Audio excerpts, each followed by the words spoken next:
Oop. Gotta get my captions going. There we are. Hello, everyone. I'm back. We're back. We exist.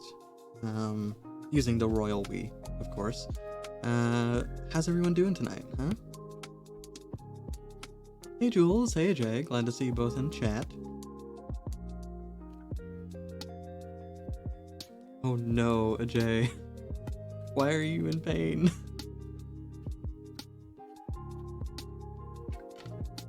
Ooh. That's gross.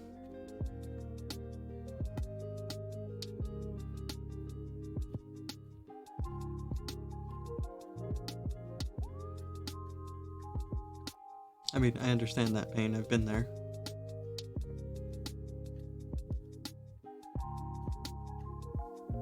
So it's just one of those things you kind of have to wait out, I guess.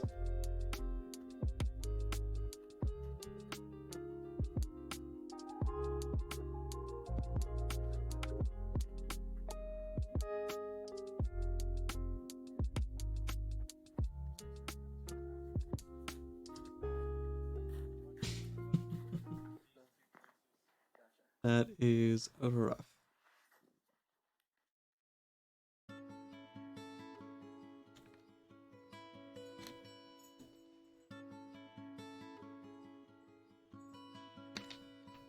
I'd buy Pain Away for smoothies. I mean, hey.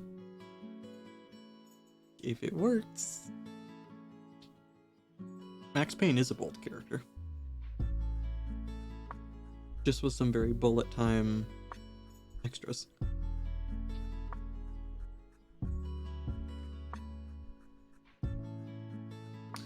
So yeah, we're just hanging out. We're going to chat tonight a bit about Aether, some of the updates I've got coming. We're also going to chat about different types of campaigns you can play.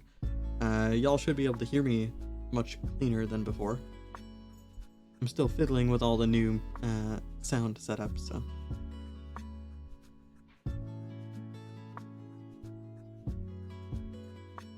But yeah, I kind of took a little bit of time off. I finished the Aether Session 0 videos, which folks should be able to find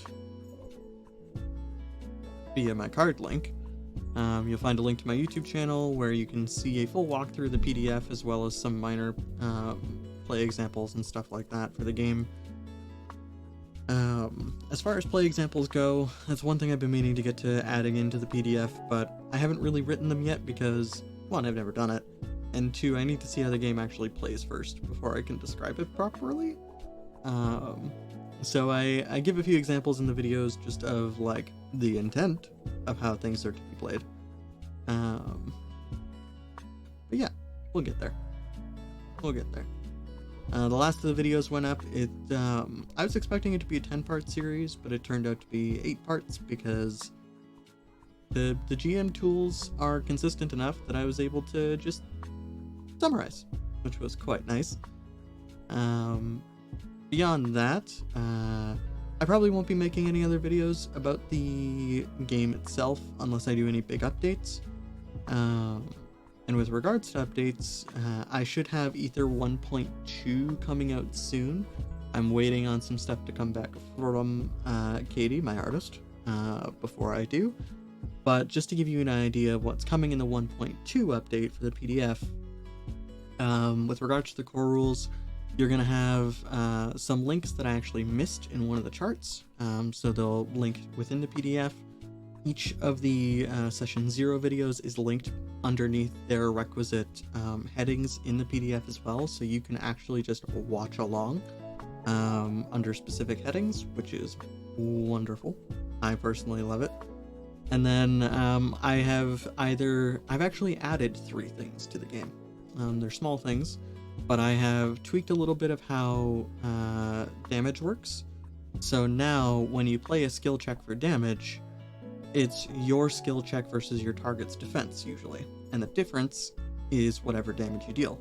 So if I play a 17 skill check on a melee weapon attack, and my target plays a 10 to defend themselves, I'm dealing 7 damage. Now I've made it so it works in reverse as well. So every skill check to deal damage is an exchange where whoever plays higher wins and deals damage to the other. So now you're going to have a much more cinematic experience making attacks and dealing damage with the game, where everything feels like an exchange. Everything feels like that kind of action movie back and forth. So basically, to go with that example I gave, if I play the 17, I deal 7 damage to them, but if it's reversed and I play a 10 and they play a 17 to defend themselves, I take the 7 damage instead. Because it's like, alright, I'm just gonna block and then pop you in the face once with the pommel of my sword. And I like that, and the main restriction is both targets have to be in range of each other for it to work. So if I throw a spell and you're a melee character and you're out of range of me, I don't take the damage if I miss, I just miss. And it feels like a much more natural way of doing things, in my opinion. It's more fun to me as well, because it also should hopefully let a party of scrubs rush a famed swordsman and all get skewered. And that's kind of the idea, is like occasionally minions are going to get lucky, but you're going to be able to wipe a bunch of them out because they're going to come at you, you're going to defend yourself really well, and they only take 1 hit to get knocked out, right? Besides all of that, though, the big reason I wanted to do it this way is just because I don't really like super long combat. I like dynamic combat with a point behind it. And like boss battles can be fun and do tons of cool stuff, but this game is really focused on intertwining combat and social encounters, so I wanted to give more of an excuse and a quicker way to get to those social encounters, because those are really like the meat and potatoes of the game. Even though more words on the page are dedicated to combat, the social encounter system is sort of that super clean, like closed loop of gameplay that is just really nice. Let me provide a quick lesson in swords work. Lesson 1, never engage head on in a duel you know you can't win. Yeah, exactly. And I really like the cinematic back and forth of it, to be honest. It's more fun, in my opinion. It's also more fun because, like, sure, you can stroll up to the dragon and try to hit it, but that doesn't mean it's just going to sit there and let you hit it.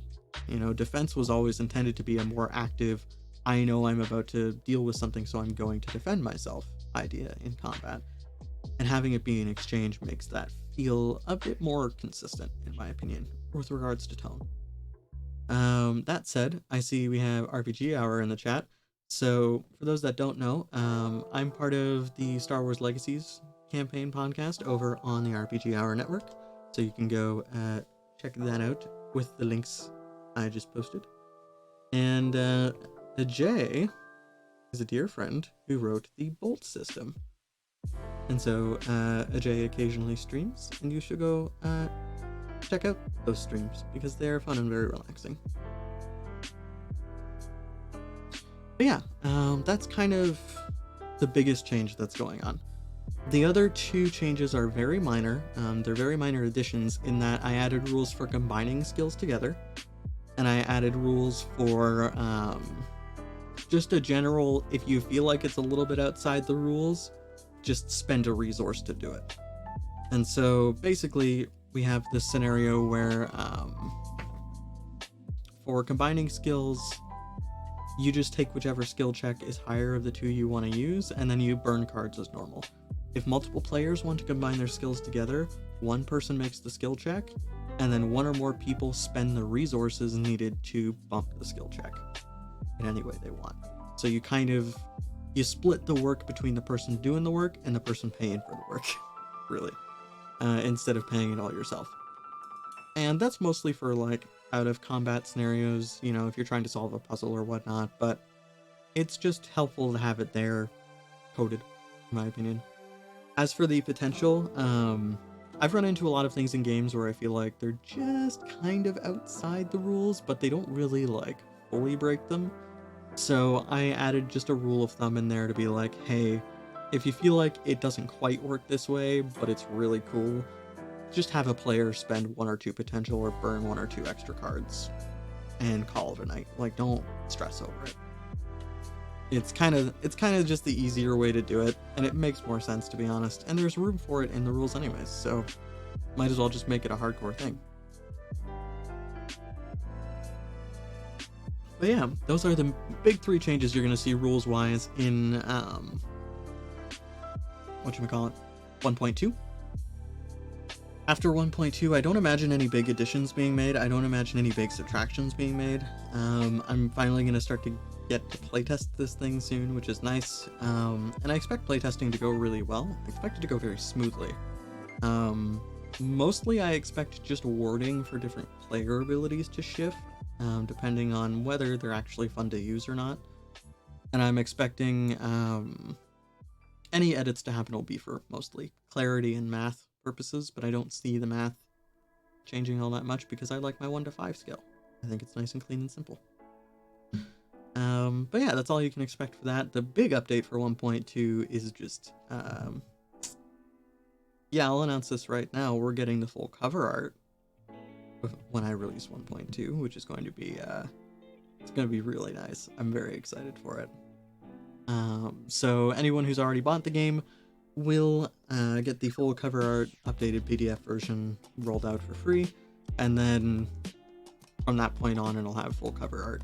It's not like full art because I got a budget for that, but we'll get there. Now, tonight's stream is all about the different types of games you can actually run with Aether. Now, I wrote Aether with the intent of being a fantasy or high fantasy tabletop game. Hold on, pausing for water. And that kind of wears its heart on its sleeve. I state that up front, pardon me, not upright, in the core rules.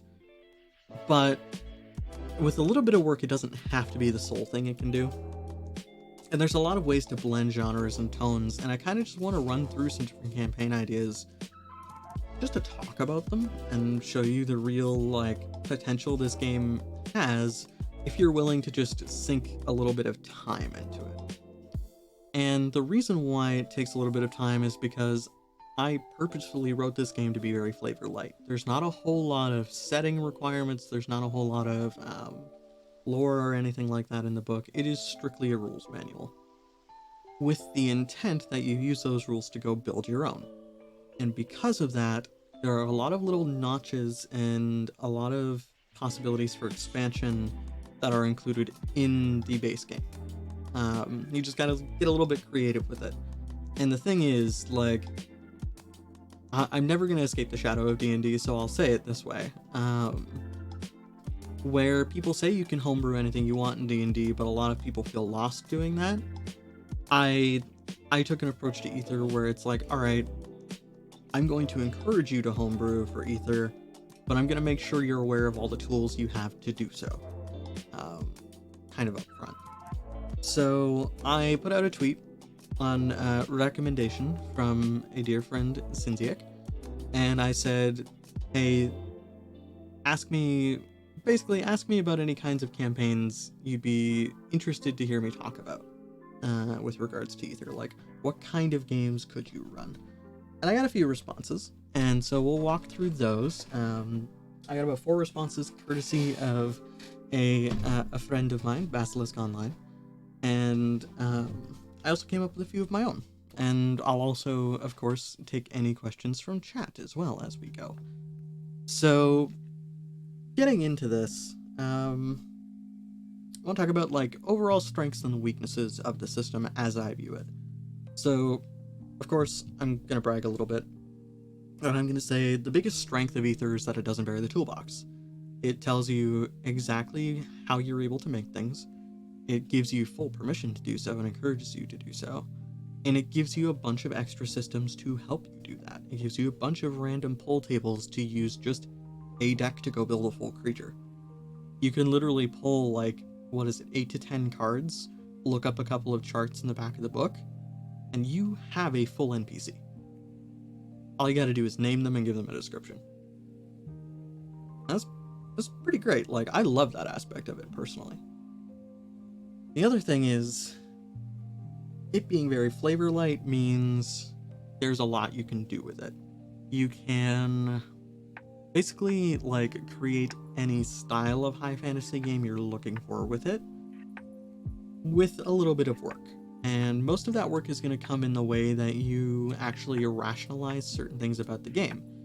Um, there's a lot of magic skills, I will put it that way. So when you're looking at a game, if you want to play low fantasy, if you don't want to have a whole lot of magic in your campaign, or you want magic to be specifically from, say, a god-given ability or that sort of idea, that means you're very obviously going to be trimming things back. And that's okay. The game works without those. I'm very lucky to have built a core resolution mechanic that doesn't need the skills to function. As long as it has some skills, it works. So you can take out entire blocks of them if you so choose. The other idea here is, you know, using skills and using these various interlocking systems means that you can kind of fiddle with which systems you focus on. This is a strength of the game in that you can go and make a fully socially focused character and not feel like you're useless in combat because I made it so that social skills can deal damage. On the other side of things, a lot of the combat skills can also be used outside of combat. They can be used for feats of strength, feats of stamina, and things like that, specifically so that they're more useful. I really should have named them something like physical skills, but it wasn't quite the vibe I was going for, so I stuck with combat skills. The other side of that is, you know, there are a lot of ways to track time in the game. And the biggest way I've included... Hey Sid, I'm glad you're looking. If you have any questions, let me know, or ideas, because I know you were very excited about this concept. The idea for these trackers is that you tie them to... How can I put this? You tie them to card plays so that you basically have a method of tracking narrative time that still leaves you open for messing with actual, like, play time. What do I mean by this? This is where I'm going to get into a little story theory. Long story short, you have setting time or narrative time, which is basically the time spent with certain characters as they move about whatever setting they're in. And then you have basically audience time or time spent reading, if it's a book, for example. And that's basically the time spent, like, actually sitting there engaging with the material. The point of the trackers is to make it so that on an audience or like a player time level, yes, you may fill a tracker entirely in one session depending on how many skill checks you're making and how many aces you pulled or how many kings you pulled. But with regards to narrative time, even though that tracker fills, it might not get reset for weeks in game or months in game. Just because the event that it's tied to, the event that it sort of deadlocks behind itself, just doesn't have a good moment to happen for a while. And so I wanted it to be this idea where, alright, players have warning, so they can say like, hey, I know this is coming up, or the possibility of it's coming up, and communicate that. But I just don't want it to happen anytime soon. But I also wanted it to be a thing where like, alright, now the narrator knows it's okay to do this thing. You know, that's part of the reason why, that's part of the sort of contracts the game has you sign with each other when you're starting to play. The fun thing about those trackers is you don't have to limit them to players. There's a really fun thing, and Sin and I have actually talked about this a few times, where if you need a basic countdown mechanic for certain events going off, all you do is you make yourself a 10-point tracker on the narrator side of things. Just don't tell the players about it. You kind of keep it to yourself. And then anytime you as the narrator play an ace or a king, mark it. Then you know, after 10 aces or 10 kings, however long that is, you can drop a hint about it. Reset it, and do it all over again. So if you need countdown clocks, the game is kind of built for that in such a way where they prevent you from using things too early, but also they can very much regulate the pace of things based on how many cards are being played. I would say a public one is great for anything the players have agreed to with regards to their party omen and party destinies.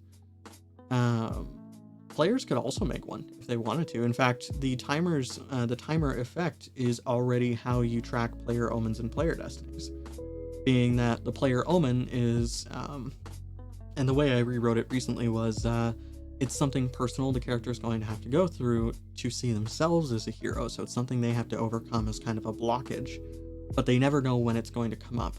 So this is that classic idea of, the player character creates a rival, for example, and that rival doesn't appear until that tracker goes off.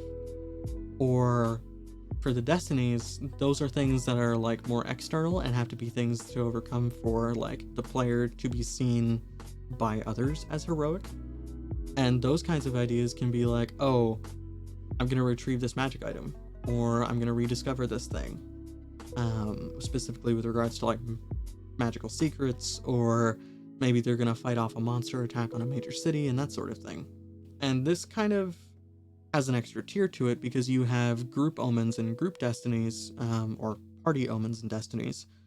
And the players get to choose whenever they pull an Aether King whether they sync that point into advancing the group omen / destiny or the individual omen / destiny on their sheet.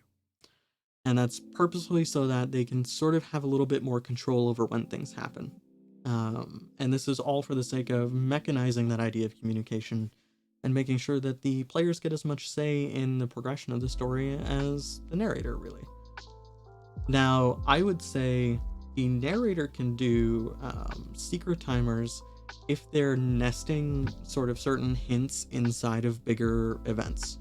So I would have a secret timer, for example, for the sake of a party omen where, say you're hinting at something waking up. We'll say there's a massive, like, Titan-sized Hydra that's waking up. But you don't want it to just be one hint and then it wakes up and things happen. And for the most part, the party omen and destiny are like, oh, we fill this bar once and it happens. Instead, what you can do is you can let the party omen or destiny like fill up to tell you when it's okay to have the full Hydra wake up. But then you can keep a secret tracker to yourself for hints about it waking up if you want to. Where like, oh, maybe after 10 points on your secret tracker, players run into a cult dedicated to the Hydra. Or let's say after 10 points on the tracker, earthquakes start going off. And every 10 points, the earthquakes start getting worse. And players have to start figuring out like, okay, that was weird after the first one. Okay, these are happening more frequently now after the second or third one. Okay, they're getting worse and a city just got like partially leveled. What's going on? And then by then, hopefully the major tracker's gone up and you can unleash that. So there's that idea of like, you can keep the public timer for when the actual apex of the event goes off, but you can keep the personal private timers for little hints and tossing out extra information. You can also do a secret timer for giving out secret information if you want to, if you're doing a more mystery focused game. So say you decide to track the just number of successful skill checks players make with regards to putting this mystery together. After 10 of them, you can drop an extra little bit of information on them if you want to. You could use the tracker for giving out certain magic item rewards if you're playing a game that's designed around like retrieving certain items. So there's all that's going on. And I would love to play with the idea of players getting to create more of those trackers on their own. I just haven't written anything explicit for it because those trackers are already built into their omen and their destiny, as well as their player's secret too. So their player's secret can't get really like revealed, or no, that's not the right way to put it. The player's secret can get revealed for the sake of experience, but they also advance their secret tracker every time they help another player keep their secret, or they unveil an NPC secret, etc., etc. So there's lots of ways to go about it. And they don't just have to track time either. In the game, I also have value trackers that work the same way, but instead of being based on card plays, the value trackers are based on roleplay. So when you mark a value tracker, you get 1 point of potential, which is the game's kind of core resource. But every time you fill one of the value trackers, you also gain 1 experience. And this is to sort of encourage and reward being in character for the sake of when it's difficult to do so. So basically the caveat there is you're sticking to these values when those values are being challenged in the worst ways. And you and the narrator and the rest of the table sort of agree like, yeah, no, that was a difficult situation for your character and you came through it perfectly, like sticking to who you are as a person. We're gonna say you mark your tracker. And that's how it goes. So they can be tied to actions, they can be tied to time, or they can be tied to just overall behavior. But those timers are very flexible once you realize that they don't just have to be locked into how they're used on a character sheet. So those timers become a big strength for it, especially just as a narrative tool. The big weaknesses of the system are honestly like, how can I put this? One of the weaknesses is that it's designed with a specific high fantasy genre in mind. And while that genre is very general and can change quite a bit, it's still built with that in mind, so that's still what it'll do best out of the gate. Anything else you want to do with it with regards to low fantasy, sci-fi, urban fantasy, and all that stuff is going to take some work on your part to make it happen. So that's kind of its big weakness, is that it falls prey to that idea of, alright, it's targeted at a thing and it knows its audience, but that also means that if you want it to flex, you're going to have to bend it yourself. Unfortunately. And I'm already working on things to help making that flex much easier on everyone involved, but it's still going to take work and time more than anything. So the big thing really is any changes, expansions, or flexes you try to apply to the game are really going to be a matter of time and a matter of tedious work, because that comes from building up the lore around it and making sure certain things make sense. And unfortunately, that's just something that I can help with, but it takes me putting out supplements to do so. So let's get into the basics of how I might tweak Aether to do certain campaigns. And basically, I've kind of got 4 points here. If you want to crack it open and make sure it can play just about,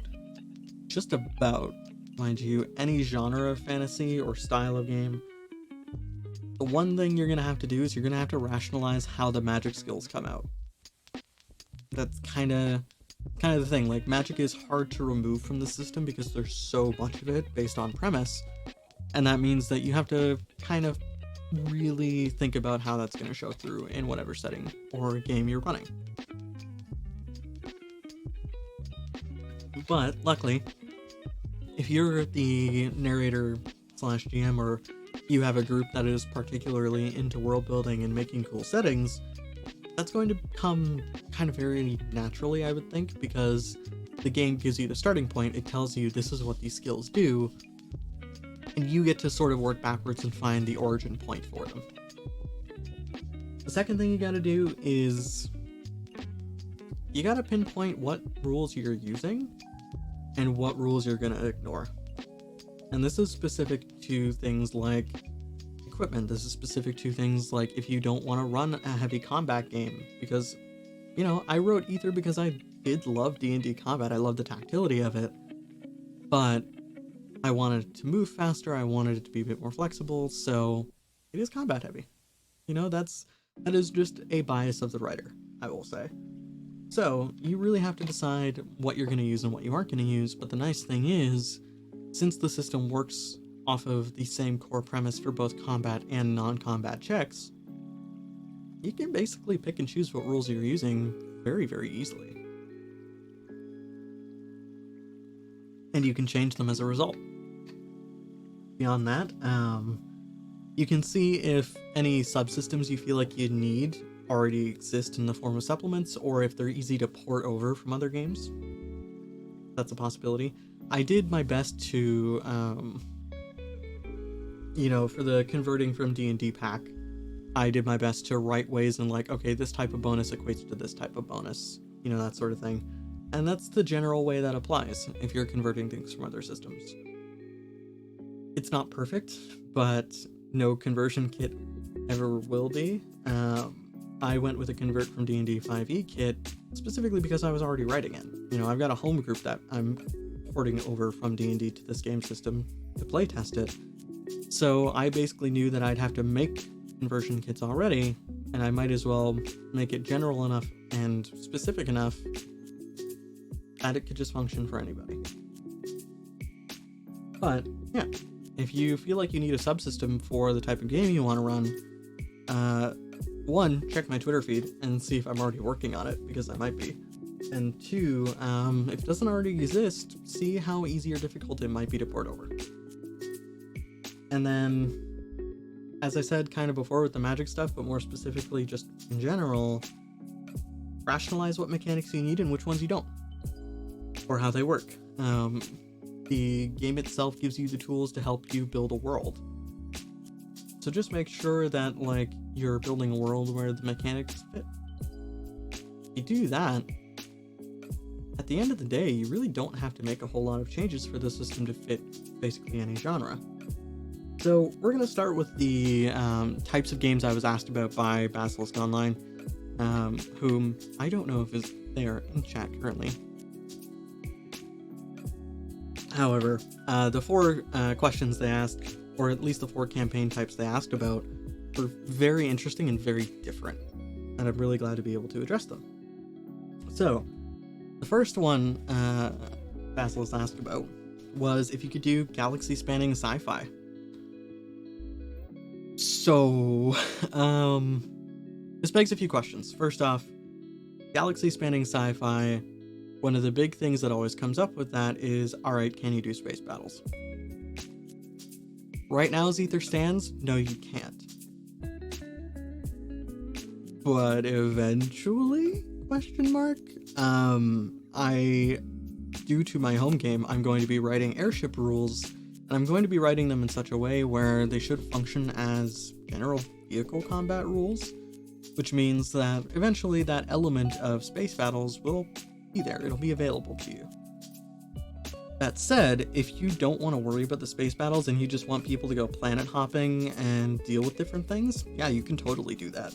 I mean, you're going to have to flex the magic skills are going to be a little bit of an issue, but the easiest way I would do that is just, you know, depending on what type of sci-fi you're doing, if you're doing space opera sci-fi, where you kind of have those more fantasy elements to it, especially with regards to like Star Wars level, there are very easy ways to rationalize magic in those sorts of universes as just coming from a core resource, or coming from something like the Void Between Worlds, etc., and you can do that.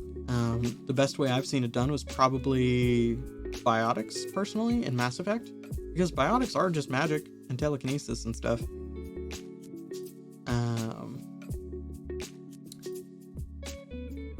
Lesbian necromancers in space. I need to go read Gideon the Ninth, because now that I know that that's the premise of Gideon the Ninth, that may be a sci-fi game I run. But yeah, you could totally use Aether to run lesbian necromancers in space. In fact, necromancy is one of the skills.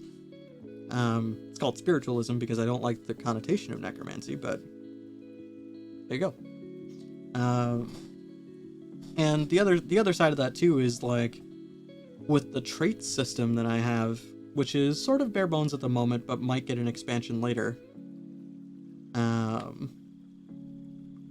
Yeah, I have seen Gideon the Ninth get mentioned, but I had no idea what it was about. All I saw was fan art of it, and while the fan art was cool, I was like, eh? And I just haven't had the time or the brain to look it up.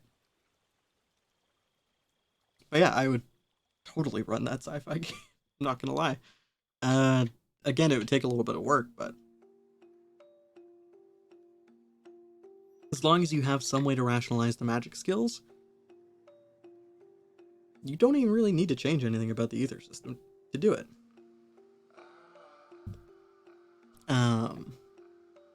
That said, if you're looking to run more like hard sci-fi stuff instead of space opera stuff, it'll take a little bit of work, and it would take a specific type of group to do it, because it would take a specific type of group to, you know, keep track of all the little things about hard sci-fi, and I feel like it would cut a little bit too much of the fantastical elements out of it.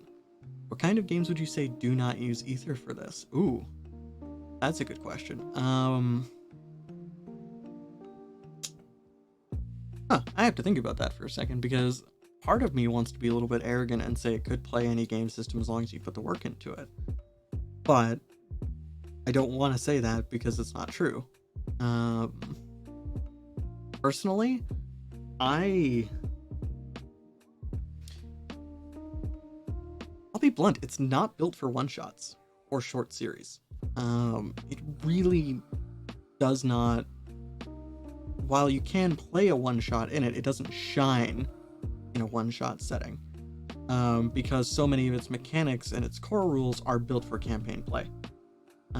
That's just the way that is. So you can do one-shots or very short runs, but for the most part, especially with the story structure I put forth in the GM tools, those short runs would be more like story arcs within a bigger campaign anyways. On top of that, I wouldn't recommend anything that's too simulationist. Like, it's combat, while sort of based on D&D, I wouldn't recommend trying to do anything super heavy, specific, or crunchy in terms of combat. I wouldn't try to run 6-hour combat sessions with it, ever. I wouldn't try and run... I would run war stories, but I would only run a backdrop sort of war story where it's like, all right, we're gonna focus on these specific characters as they move through this conflict, rather than we're gonna focus on the conflict itself. The shortest run I'd recommend for Aether, 6 to 10 sessions, I would think. Like, it can be short, it's just that's most likely going to be nested within a larger story. I recommend 6 to 10 sessions just because that's sort of the shortest I would feel comfortable going for having people solve a mystery. You know, end to end from the hook to the completion. I feel like 6 to 10 sessions, with them gathering the right information and not missing anything, is a great way to run it. Especially because the game is built on the premise of you playing anywhere between 1 game a week and 1 game a month. You know, I based it around that because progression is built that way. So 6 to 10 sessions is anywhere between 6 to 10 weeks and 6 to 10 months. You know?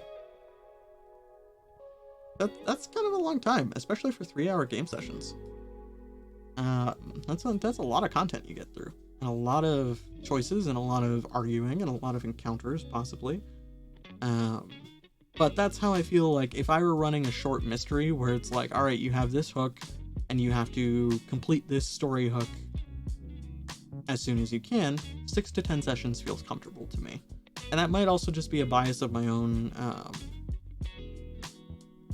sort of jamming experience, but that's also like, all right, we're gonna get a few good encounters in here, we're gonna get maybe like 3 or 4 combats tops, depending on who you choose to fight.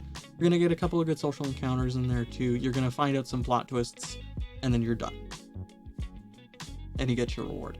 That's sort of the loop I'm going for. Now, specifically like genre wise and campaign types, I wouldn't recommend an exploration campaign. I never built with exploration in mind.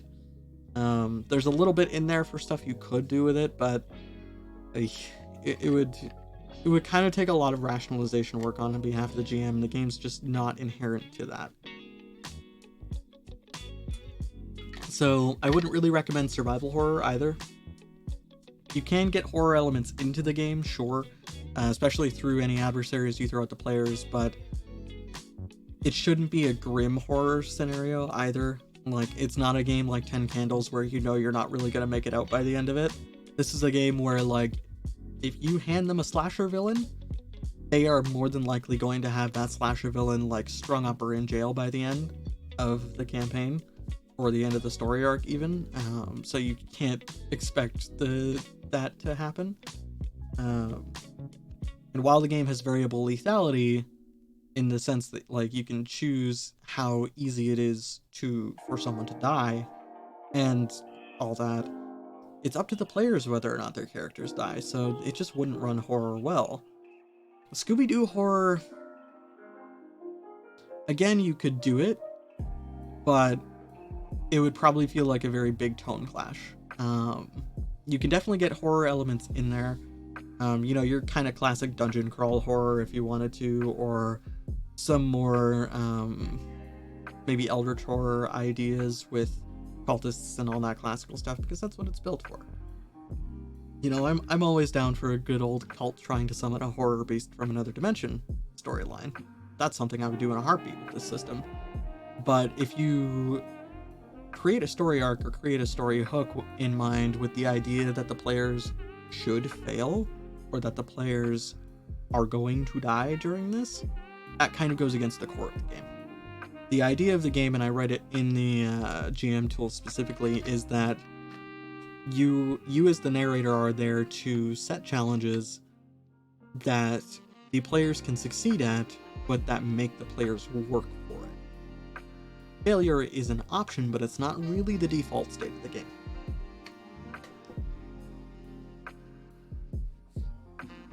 So yeah, I don't recommend anything horror unless you're just doing for a bit of tone mixing, or you need to like actually make the players feel like there are consequences for their actions. What else would I say? Honestly, I feel like it's actually really well built for general mysteries, just because of the structure I lay out for narrators, and the fact that like I actually recommend keeping track of like 5 or 6 different pieces of secret information you can just sort of hand out at random. You know, that works really well for mysteries, especially when you don't tie to locations or people. So I'd say this really works well for fantasy and mystery style stuff, but horror genre stuff, nah. And I wouldn't do anything survival based or exploration based really. Dungeon crawls, I'd say if you're running a dungeon crawl style game, you can do it. Like there's the room for it in the game, but I am not a dungeon crawl person and not good at writing them or good at running them. So you can't really expect there to be any first party support for that. Third party support probably will definitely happen. It's just not a tool that's in my particular toolbox. Yeah, outside of that, I can't really think of anything it wouldn't be capable of doing. Unless you go like super heavy simulationist with it, like it's not a war game simulator. It's not the kind of game where you're gonna go out, get cut once and get gangrene and die from that. It's just, that's not the way it is. The game is built to make people feel like heroes. So any genre that can really mainline that feeling is going to have some inherent advantage over hacking in other genres, as it stands. Could you do like noir style stuff with it?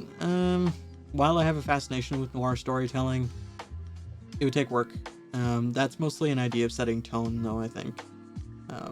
You know, I feel like noir is one of those things where it's less about the actual story tropes and more about the, all right, we're gonna set a very particular vibe here with aesthetics and background and things like that. But yeah, there's a lot you can do, and there's a bit you can't do, or that I wouldn't recommend. But for getting back to the whole like galaxy spanning sci-fi question, all you really have to do is make sure that magic has an origin and a reason for being there that makes sense. Weapons and equipment just become more sci-fi in name because unless they have bonuses, all they do is determine your ranges for stuff. Equipment crafting and enchanting just become equipment upgrades. You know, swapping out different modules on your very sci-fi gun and that sort of things. And then, you know, if you really want those space combat rules, all you gotta do is wait for me to put out my airship rules and just reskin them. Really. And ideally I'm gonna make them generic enough that they aren't just airship rules. But I haven't started writing them yet, so. Or rewriting them, I should say. The next one from Basilisk was if you can do post-apocalypse games. Which, for me, I know I said I wouldn't do anything survival based, but with regards to post-apocalypse, it depends on the apocalypse you set, really. If you do a thing where it's like a zombie apocalypse, if you want to do like magic Call of Duty zombies, you can do that in Aether actually very easily. The reason being is that you just use the timers I mentioned earlier as your tracker for when the horde happens. But with regards to other post-apocalypses, like maybe a Fallout style one, really it comes down to the questions you ask during world building. So for me, with regards to those points, I kind of have like 5 points here I would do to run a post-apocalypse game.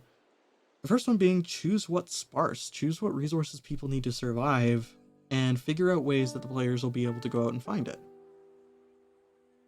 And who's going to try and stop them from finding it. You have to decide what kind of apocalypse it was. You know, is it a nuclear apocalypse? Is it climate change? Is it we ran out of water? Is it our entire planet exploded and now we're going through space? Like, what is it? I would run it where all the magical skills are just physical mutations, or they're equipment based, basically.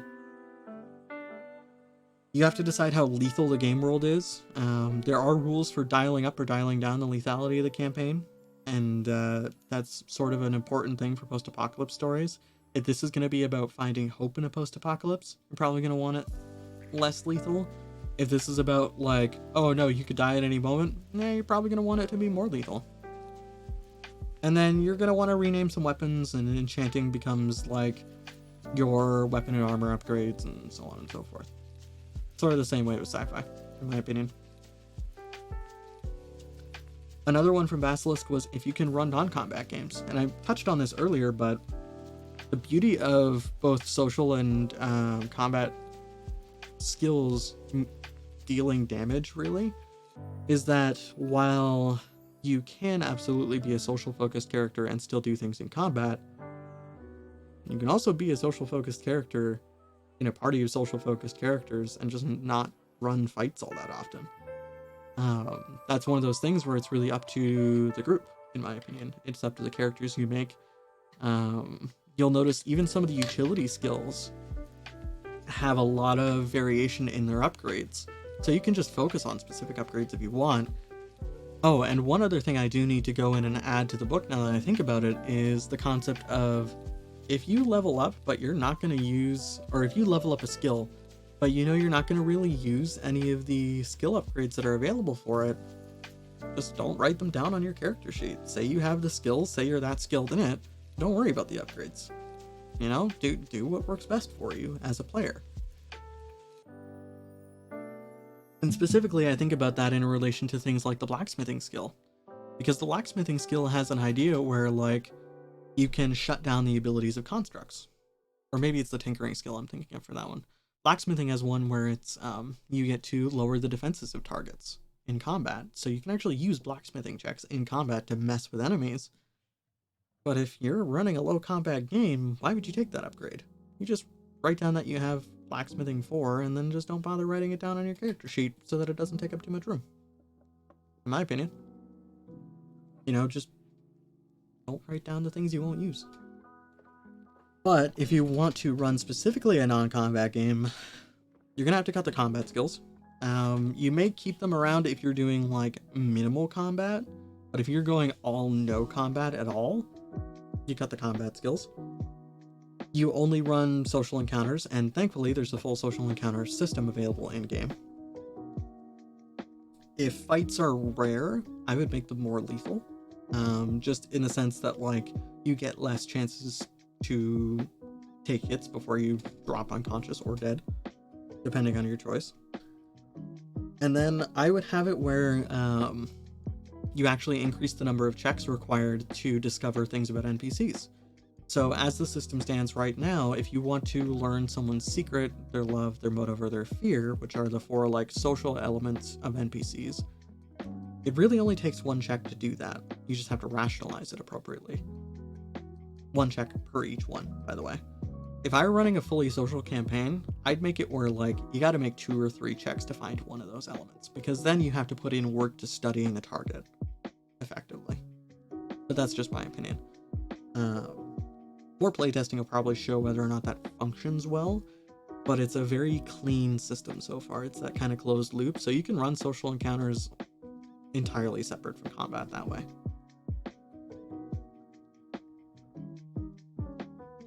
And in fact, I built the system so that they dovetail into one another, with the idea being that you only run the combat as long as you need to run it, so that your opponent basically backs down and says, all right, now I'm willing to talk again because you kicked my ass. It's not really meant to be a game of, like, you walk into something, murder it, and take its stuff. You walk in and you subdue the thing if it decides to, you know, try and throw you out of its house, and then after that you try and talk things down. Another one was, this one's a bit of a loaded question, I feel like, because I've been tweeting about how I've been working on this, and Basilisk knows I've been working on it. But if there's a building or a construction phase to Aether, with regards to building organizations and settlements and things like that. Yeah, I'm working on that currently. That'll be the next big thing I put out outside of the streaming Aether actual play stuff. And the reason why I'm building that is because I really want I wanted there to be an extra element to the social encounters thing, where if you bump a NPC all the way up to being like your ally or whatever, then you have a specific reward for that, besides just them being willing to help you out. So that supplement will be coming eventually. It is tentatively titled Domains currently, but I don't know how I feel about the title as much. But yeah, those rules will be coming out. It'll also be rules for running mass warfare. So like I said earlier, this game, and this supplement specifically, is intended to run mass combat between armies as sort of a backdrop for player decisions that can interact with that backdrop, rather than as the main focus. So it's really, really trimmed down, comparatively speaking. And it even gives you 2 separate ways to run it as well, which is really nice. But yeah, there will eventually be a kind of stronghold management aspect to the game. So, I'm going to take a quick break from the ones I had written down. Are there any questions from chat? Any specifics you want to ask about?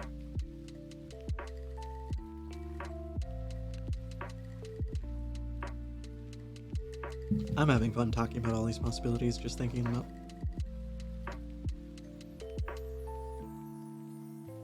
I think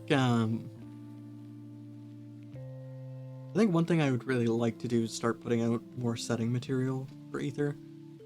Just to kind of give people an example of how they could run certain things, or how they can tweak the system to work for them. But I need to get a few more rules elements done first, in my opinion. Specifically just vehicle and stronghold rules, because I really like the idea. Low-key, there's a small theme in the game of like individual versus community stuff. Specifically with the omens and destinies and all that. And I like the idea of being able to like participate in the construction of one's community and the management of it.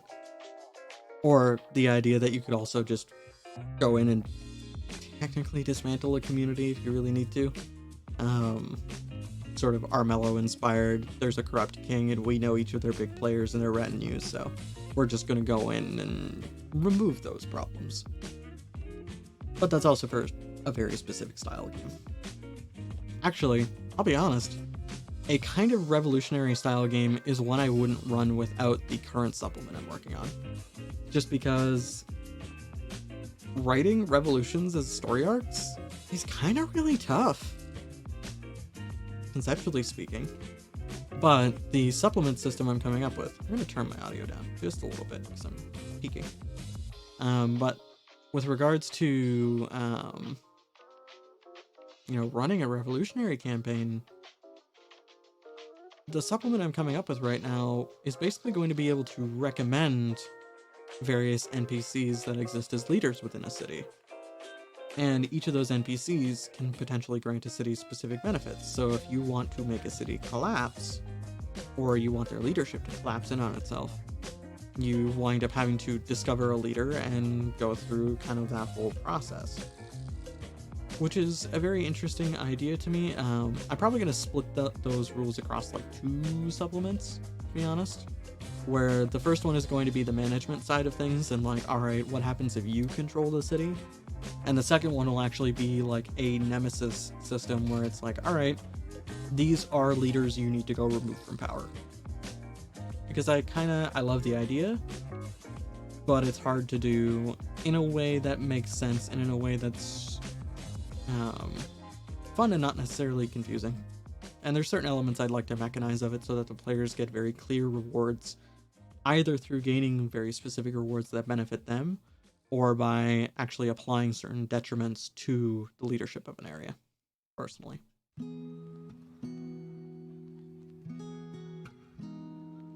So yeah, if anybody's got any questions, hit me. Just take a second to relax.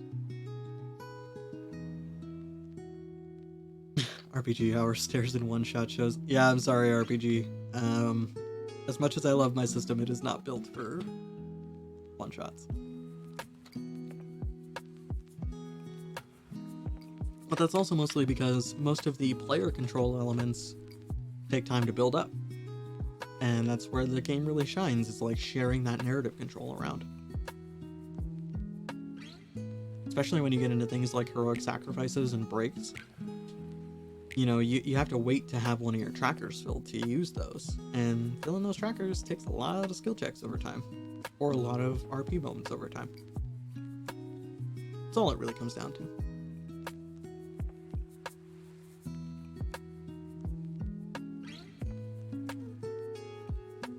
Alright. Well, I'm not seeing any new questions come in. Let me just refresh my chat, just in case.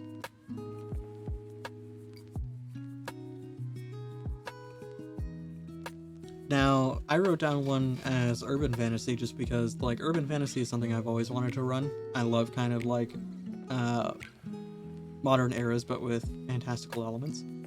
And so, you know, it's kind of super clean to do if you want to do an urban fantasy port. You just gotta flex it a little bit to know where the magic is coming from and where the fantastic elements are coming from.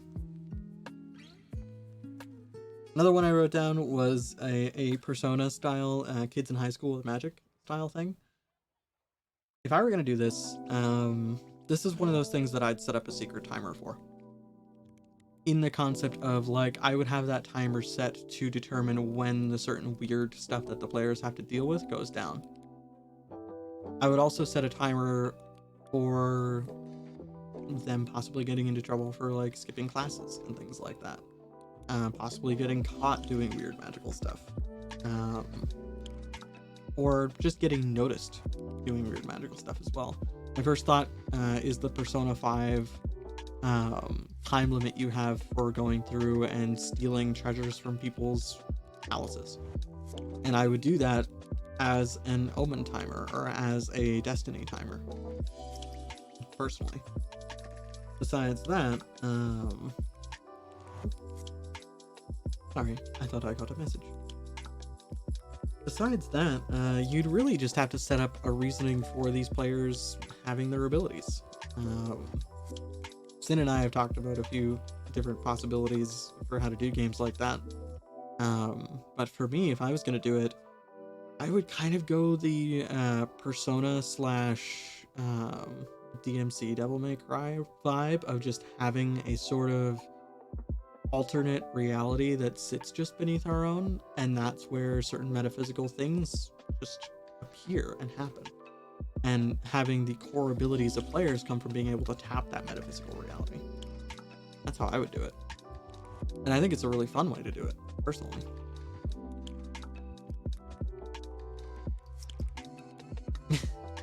Oh no, Rainy, why are you going to get yeeted in the D&D game?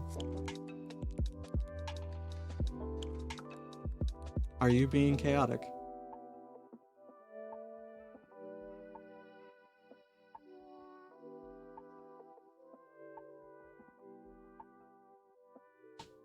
Oof.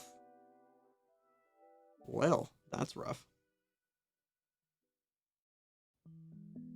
Yeah, Jules, if you have a urban fantasy world, the system will work really well for it, as long as you just have a a reasoning for like the magic skills being around and for people to take certain skills like one-handed weapons or whatever, go ham. You have the whole thing.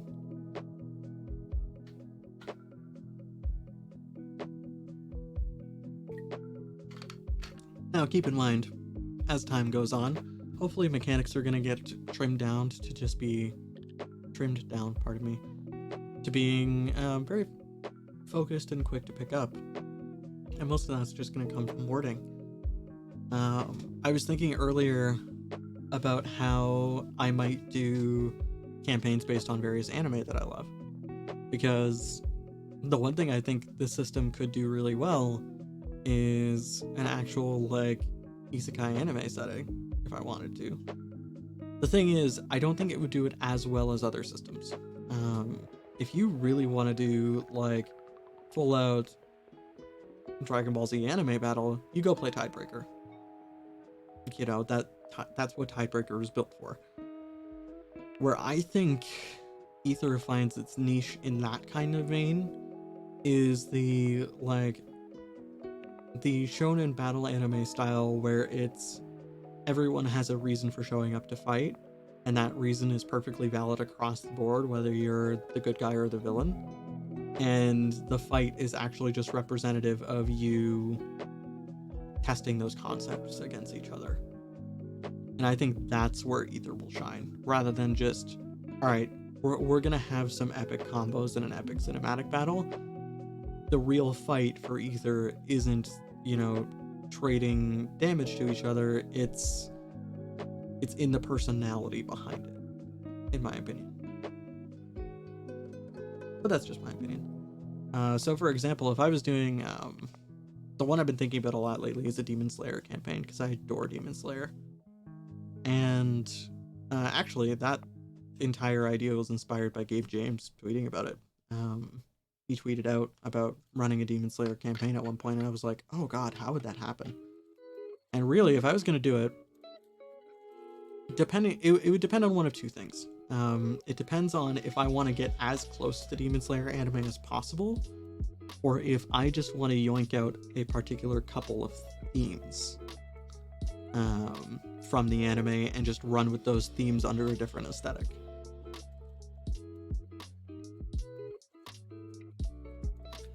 Yeah, urban fantasy plays real well with Aether, in my opinion, because it's not really... Urban fantasy and high fantasy are really just different aesthetics of the same thing in a lot of ways, and while they do have some different tropes and some different established genre aspects, they are very much, you know, siblings with different last names, in my opinion. That's really it. So yeah, you could totally run a bunch of different urban fantasy stuff. If you want to go, like, I hate to bring up this movie, but if you want to go bright but better, you can do that. If you want to just go whole hog, like, alright, it's Lord of the Rings, but set in, like, 21st century North America, there's room for that. You can do this. Yeah, if I were doing a Demon Slayer campaign, there's two different ways I would go about it. If I'm gonna go in and really dig in and say no, I want to run a Demon Slayer campaign, like, almost in the Demon Slayer universe, but non-canon, all I would do is I would ignore all of the creature types and just make demons the only one. And for their specific things, you know, they have a weakness to sunlight, you know, they need specific types of blades to be killed, and you know, normal people can't really take them on. They are a challenge no matter what, which means they're going to be set to being elite or, you know, or lieutenant type creatures. You also know that demons in the Demon Slayer universe are made, not born. So your big kind of overarching bad guy becomes, alright, who's making them and why? That's the deal. You also know that they each get a specific theme/ability. They get blood demon arts, which become the powers that I use in the Aether system. So demons as enemies port over very easily. What you really need to focus on is the idea in the book of building encounters with intent. So if your idea is to just go ahead and have people dealing with creatures that like eat people in the night, you need to come up with ideas of like, all right, what's this creature's theme and how do the players get around it? Because every fight in that show, and every fight in most good shonen anime, is a puzzle for the heroes to solve in a weird way. So you kind of need to bring that into it. On the other side of things, though, the kind of campaign I'd want to run inspired by Demon Slayer actually comes from the idea that the death of a demon is kind of their moment of absolution or relief, in the sense that they have their own reasonings for doing all these things, and they are sort of let go of those burdens or those reasons when the heroes sort of either defeat them or subdue them. Ideally, I would actually run a Demon Slayer campaign in such a way where it's like, you don't actually kill the demon unless you know that they can't be stopped. Otherwise, you subdue them and find a way to cure them or help them. And to make it more of a generic or general fantasy idea, I would keep all the different monster types and just be like, all right, so these monsters don't really bother people unless they're pushed to, kind of the same way normal animals are. And so if they do bother people, you guys have to go in and deal with it and figure out why. And if you figure out why through the social elements, you can probably find a way to make sure that they just kind of go their own way and never bother people again. Or you find out that they're being controlled by someone else, or you find out that their home was destroyed, so you kind of have to rehome them. Like, we're getting a little bit into oh boy, I cannot remember the name. There's a fantasy RPG I backed on Kickstarter all about actually like being like monster conservationists and helping them rather than harming them. And you can do that in Aether because of the social mechanics. Because the social mechanics are made in such a way that like a creature can just love food. It can need food. It can be motivated by food. It can have a fear of fire, but it can also have more existential fears if they need them. So you can really, really flex the monster creator to create adversaries that fit a ton of different themes. And really, that's what it comes down to for running anime-style games is an anime-style campaign is only as good as the reasonings behind its villains. And that's about it. For me personally, I'm going to take a drink of water and then I'll talk about the campaign that I'm going to be running at home.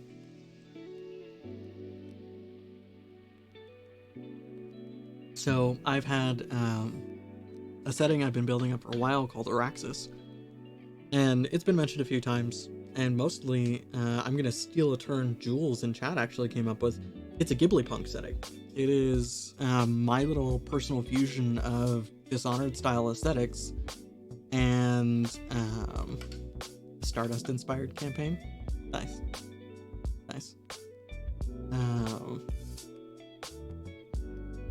But this setting is my personal, like, one, it's kind of a vehicle for a lot of my creative aspects. It's how Aether got its start way back when. It was the D&D setting that I was running for a long time as well. But really, it's this interesting little fusion in my head of sort of Studio Ghibli style animation if it were to be animated. And themes, you know, the idea of hope against some really dark themes and dark possibilities, but also it's got these vibes of, you know, Final Fantasy style creatures and storytelling and a little bit of Dishonored aesthetics. You get a little bit of that steampunk aesthetic vibe in there, that magic punk aesthetic too. And I think a lot in terms of animation. I think a lot in terms of visual for this setting. And it's like, if you combine the golden age of piracy with like 1930s New York, that's the aesthetic. That's how it looks. You get that weird fusion. And it's a fusion I felt Final Fantasy does very well. So that's why I emulated that. I just love the overall art style and like bleaker vibe of Dishonored. And I feel like that plays very well for certain themes that I wanted. But I also wanted the opportunity to be cool sky pirates. So that's the thing. And Aether runs that kind of system very well because, or that kind of setting very well, because in that large of a setting with that kind of broad of an aesthetic, it really becomes focused on finding your character's place in the setting rather than your character saving the world or anything like that. And sure, they might save the world, but the setting doesn't really care if you save it or not.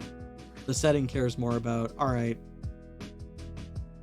what are you going to learn to give a crap about in this game? And that's really what I love to focus on personally.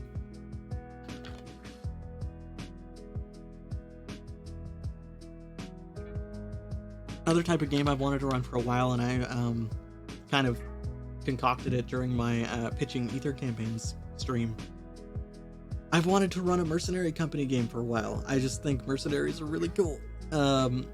And I've wanted to run that kind of campaign where it's like, all right, y'all are just a bunch of people who do very specific types of jobs for others, like fixers. And you're going to get caught up in some stuff that requires you to take a moral stance as a group. And your moral stance as a group will determine the course of events throughout the campaign. And I kind of love that idea. That goes back to my love of things like the Ace Combat video games, where it's like one pilot can turn the tide of a whole war. In this instance, instead of a pilot, it's a group of people. And I love that kind of dynamic of bigger events being a backdrop for these very narrow character problems. But yeah, if you think of the story of an Aether campaign as stemming mostly from player choices and the way the book has you go through creating those decisions, you can run a lot of different things with it.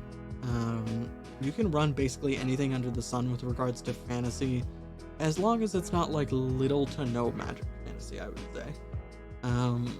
You can put horror elements in there, as I said before, but it focuses more on or depends more on the type of creature you're using. And you have to do it with the expectation that whatever horror movie style monster you throw at the players, it's gonna lose. It'll put up a fight, but it's gonna lose.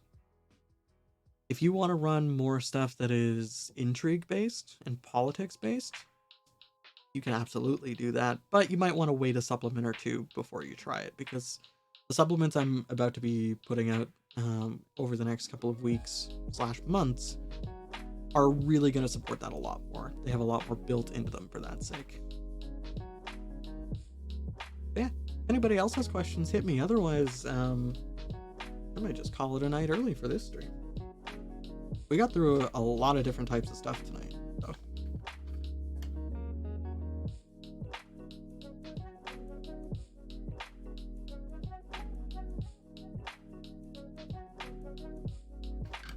Oh, if you wanted to do, this is another thing I've kind of always wanted to do in a TTRPG. If you wanted to do a more slice of life TTRPG where it's like, all right, this is a full out fantasy world, but we still need to pay bills. You could do that in Aether and just make all of the kind of heroic elements just day-to-day things that the players need to deal with. You know, instead of dealing with a dragon attacking the city, it's, oh dear lord, I have to go prepare this item for sale. You can do that. It's not really ideal for it by any means, but as long as you, if you trim out the combat and focused on the social elements, and you focus really more on the crafting utility skills side of it, yeah, you could do that. Again, it would take a little bit of tedious work on your part, I think, as the game runner, but most of that tedious work is just put towards getting the tone of the setting to match. It's really the hardest part about it. And unfortunately, I don't really do a whole lot to direct people with regards to tone. It's just here's some suggestions and here's some questions to answer and let's move on. And that's mostly because tone for me doesn't solidify until we actually start sitting down and playing and I see how the characters sort of play off each other. But that's just me.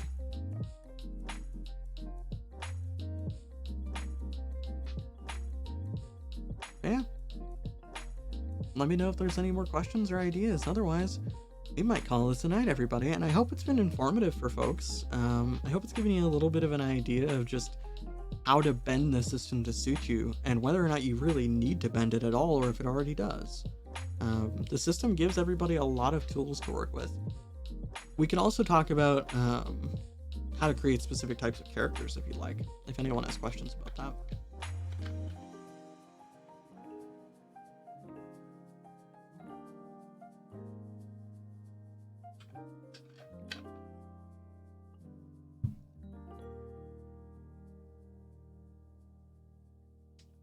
So, you know what? I kind of like... You're welcome, Rainy. We're not calling it just yet, because I do kind of want to mention this different types of characters thing for a short second. I mean, first off, if you're looking to convert from D&D, I have a conversion pack out for free on my itch page. And it actually isn't... Or no. Sorry, it's not the conversion pack that's out for free. But if you've bought the core rules, the conversion pack is included in those for free. But the conversion pack will tell you mechanically how to convert a character. But if you're looking to like swap character concepts, well, then there's things we can talk about where it's like, all right, if you wanted to... Have a good night, Jules. Thanks for joining. Thanks for the questions. I appreciate it. I hope it helps you feel a bit more inclined to run/play in the system. But with regards to porting characters over, let's walk through some classic character class ideas and how I would break them down. So say you want to do the classic fighter. All right, you're not going to really focus on magic skills too much. You might pick one or two just to sort of spice up your character a little bit if you so choose, but you don't have to. Really what you're going to want to focus on for a fighter is you're going to want to go with some utility skills like alchemy and medicine and so on. And then you're going to want to like mainline your sword and board, your one-handed weapons and shields ability. Probably going to want to mainline some heavy armor or medium armor because they're both equally effective in that regard. And it just depends on the type of fighter you want to be. You know, if you want to be a ranged fighter, you can do that. If you want to be focusing on throwing daggers, you can do that. If you want to focus on two-handed weapons, you can do that. It's very flexible that way. Oh yeah, Soul Squadron is great. Calamity from Project Wingman is like my favorite thing lately.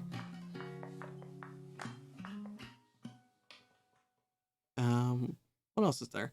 You want to do a paladin or a cleric style character? You take a couple of different magics and you theme them appropriately. So like if you're dealing with light magic and healing, you might want Theurgy and Aethergy. If you want to serve a god of darkness and be sort of a more warlock style character, you take Nixergy and you take things like blood and bone magic to get that dark vibe. If you want to be a summoner, you know, calling on angels or demons from other realms, be a little bit more of an occultist with summoning circles, you just take the conjuration skill and the soul forging skill to create stuff out of your own soul and to bring other creatures in. There's a lot of different types of characters you can build with it. You can be a good necromancer. Straight up, I built the spiritualism skill so that people could play a good necromancer. Because I hate that necromancy is reserved for being evil stuff. I love the idea of good necromancers being spiritual characters. I like the idea of them being like, yeah, no, there are dead people around, but they're not around to cause trouble. They're actually sticking around because they want to help people out, and they're just conveying that through me. I love the idea of good necromancers being the people to give last rites, and being morticians, and being those who help spirits pass on through satisfying various goals they had in life, you know, that sort of thing. So there's a lot of flexibility in the system, and part of the character creator is picking your arcana and your emblem, which is really just narrowing you down from 52 skills to closer to like 10 to 15, and then you pick 8 of them to start. And I set it to 8 because like upgrading 8 skills over time is going to cost a lot of experience, and you're not going to spend all that experience on your skills either. So it's that idea that like if you're starting with 8 skills, you're starting with a fairly complete character, pardon me, in terms of what they can do, but that character still needs to put the work in to do those things well. You know, I didn't want it to feel like you're actually bad at things. I just wanted to feel like you are steadily improving at things. But you can do all the stuff you want to do. It's just how well you do it is dependent on how well you play your cards.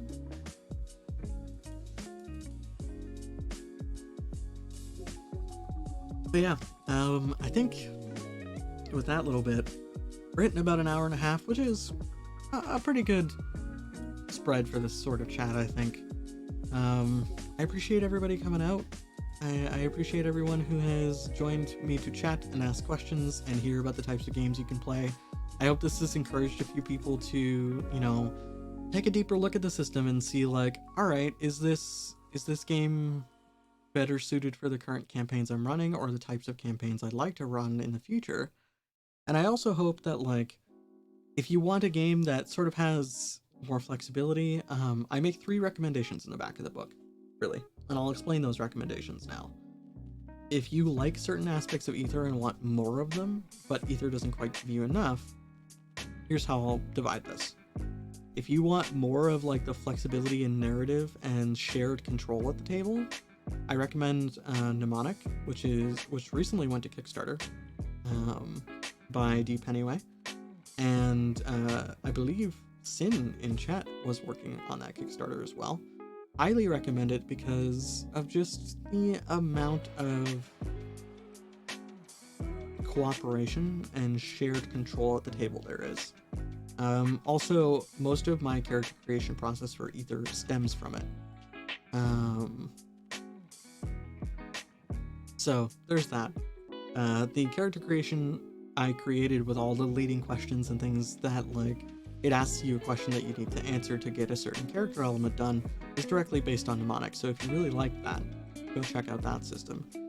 If you want faster paced, more like anime battle combat, go check out Tidebreaker. That's what Tidebreaker is built for. And while I did draw a bit of inspiration from Tidebreaker for it, especially with considering different upgrades and all the various character options that are in the book, Aether runs slower than Tidebreaker, I find, or at least in my conception. And I'm okay with that. I'm happy with that because that's the trade-off you make when trying to bring in grid-based combat and ranges and things like that, in my opinion. Beyond that, if you want to feel like an action star and you want your character to feel like an action hero and you want to go back to rolling dice, while Tidebreaker is a good choice for character options, I also reference Bolt by Ajay, who's in chat, because of the way it does the importance of choice and the importance of being able to kind of manipulate your dice a little bit. The potential mechanic in Aether is not really a one-to-one, but it is directly based on Bolt's idea of tenacity, so spending tenacity to improve your rolls. And also, the ideas of triumphs and tragedies are based on Bolt's idea of perks and complications, for creating mixed successes and failures, and also creating kind of better successes, in my opinion. So if you like those elements of Aether, and you just want stuff that centers more on them, or you just want a dice-based alternative, Bolt and Tidebreaker are wonderful options. Because, you know, cards might not be for everybody, and that's okay. I went with cards because they let me satisfy some very specific mechanics I wanted to do with regards to banking resources and saving success for later and things like that, and it was just easier to do it that way. But, you know, there are alternatives with dice out there, and they are quite fun, in my opinion. But with that, my voice is actually starting to go on me a little bit because I've been talking for an hour and a half straight, and so we're gonna call it a night. Thanks for showing up, everybody. I hope you enjoy Aether. If not, I hope you enjoy one of the other recommendations I've made tonight. Bro, you're leaving with more character ideas. It's okay. It's okay. Ideally, we'll give those characters homes over time. Hopefully. But yeah, I hope you've left with character ideas. I hope you've left with campaign ideas. I hope you've left thinking of ways you can stretch the system to the breaking point, because I want to see that happen so badly. I want to see people just completely rip it apart and put it back together. And I'm excited. I'm really excited. If any of you come up with ideas, message them to me. I really want to hear about it. But other than that, thank you for joining me, and until tomorrow, I guess. Have a good night, everyone.